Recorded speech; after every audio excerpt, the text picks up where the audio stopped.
လူတစ်ယောက်ကတခြားလူတစ်ယောက်အပေါ်ဘယ်လို treat လုပ်လဲဆိုတာကိုကြည့်တာနဲ့ကျမတို့ကဒီလူရဲ့အဆင့်အတန်းကိုမှန်းဆလို့ရတယ်ပေါ့နော်။ကျမတို့ဒီနေ့စဉ်လူကဟိုးမငယ်တဲ့ပညာတွေသင်ခဲ့ကြတယ်ဥစ္စာပစ္စည်းစူးစမ်းရှာဖွေကြတယ်အဲ့ဒါကဒီလို higher level ကိုရှိနေကြအဆင့်အတန်းထက်ကိုတစ်ဆင့်ပို့ပြီးတော့မြင့်ဖို့ကိုအလှည့်မှာရောကိုရဲ့ generation အလှည့်မှာပါ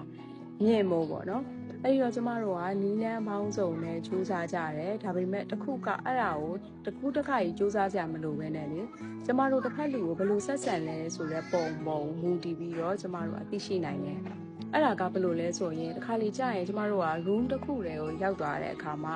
ဒီအခန်းထဲမှာပေါ့နော်ရှိတဲ့လူတွေအကုန်လုံးကကိုယ့်ထက်ကို status အဖြစ်မြင်ကြတယ်အာနာပါဝါအဖြစ်မြင်ကြတယ်ဆိုရင်ကျမတို့ကအဲ့ဒီလူတွေရဲ့အရှိမလေငါကလည်းလူကောင်းမှဆိုပြီးတော့ကောင်းအောင်ပို့ပြီးတော့တတိလေးနဲ့ပေါ့နော်အသိတတိကပ်ပြီးတော့ငါကလူကောင်းမှဆိုတဲ့ status ရအောင်ဒီလူတွေနဲ့ဝင်ဆက်အောင်ကြိုးစားပြီးနေဖို့ကကျမတို့ပို့ပြီးတော့လွယ်ကူတယ်ဒါပေမဲ့တချို့အခြေအနေတွေမှာကျမတို့တနေရာကိုရောက်သွားတဲ့အခါမှာအဲ့ဒီလူတွေအကုန်လုံးက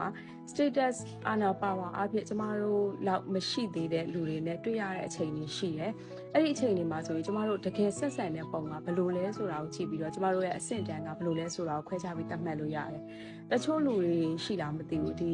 ဝန်ထမ်းလေးတွေပေါ့ဒီတန့်ရှင်းရေးဝန်ထမ်းလေးတွေပြီးတော့ဒီ security လုပ်ပေးတဲ့ဦးလေးတွေအကူကြီးတွေဆိုရင်နည်းနည်းလေးစကားပြောတာရိုင်းဆိုင်တာတွေရှိတယ်ပုံမှန်ကတော့ကျမတို့ကယဉ်ကျေးရမှာပေါ့ဒီလားပုံမှန်ဆိုပို့ပြီးတော့ယဉ်ကျေးဖို့လိုတယ်ကျမတို့ဆိုယဉ်ကျေးဒီပြောဖို့အတွက်ကိုအများနဲ့သတိကပ်ပြီးတော့ပြောတယ်ဒါပေမဲ့ကြာလာတဲ့အခါမှာဒါကိုယ့်ရဲ့ behavior တစ်ခုဖြစ်သွားတယ်ပေါ့တကူတခါလုံးနေကြမလို့တော့ဘူးဘယ်သူနဲ့ပဲတွေ့ဒီတုံးလေးရတစ်ခုလေးပဲပေါ့ဒီလားအကိုကြီးကျေးဇူးတင်ပါတယ်ရှင်ကိုကျေးဇူးတင်ပါတယ်ရှင်တခွန်ပြောလိုက်ဖို့လူတစ်ဖက်သားကိုအပြုံးနဲ့မဆိုကိုညီလိုက်ဖို့ကကျမတို့အတွက်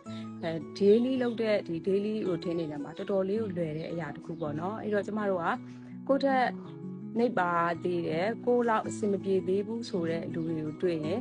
လေးစားစားနဲ့ကျမတို့ကဆက်ဆံပေးဖို့အထူးတလဲလိုအပ်တယ်ဘာလို့လဲဆိုတော့ဒီလူတွေကလည်းသူတို့ရဲ့မိသားစုဝင်တွေမှာဆိုရင်တမိုးရှိတဲ့လူတွေပဲတချို့လူတွေဆိုရင်ဒီ